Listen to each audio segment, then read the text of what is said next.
আজ আমি নিরামিষ দিনের একটা রেসিপি তোমাদের সঙ্গে শেয়ার করব, যার নাম হলো ফুলকপি আলু আর ডালের বড়া তরকারি।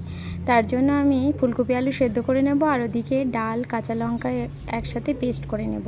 তারপর তার মধ্যে একটু নুন দিয়ে আমি ডালের বড়াগুলো তৈরি করে নেব। ডালের বড়া যেই ফ্রাই করা হয়ে যাবে, এগুলো উঠিয়ে নিয়ে সেই কড়াইতে আমি আবার দিয়ে দেবো গোটা গরম মশলা আর একটু জিরে দেওয়ার পরে যে সেদ্ধ করে রাখা ফুলকপি আলুগুলো আছে সেগুলো দিয়ে আমি ভালো করে ফ্রাই করে নেব।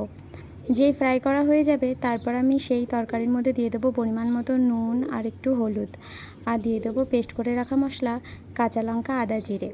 তারপর আমি এই আলু ফুলকপি ভালো করে কষিয়ে নেব। যেই কষানো হয়ে যাবে, তার মধ্যে আমি একটু দিয়ে দেবো কাজু বাদাম বাটা দেওয়ার পরে এর মধ্যে দিয়ে দেবো একটু জিরের গুঁড়ো দিয়ে আমি এর মধ্যে দিয়ে দেবো জল দিয়ে যেই টকবক করে ফুটে উঠবে, তারপর আমি যে ডালের বড়াগুলো ভেজে রেখেছিলাম সেই ডালের বড়াগুলো দিয়ে দেবো।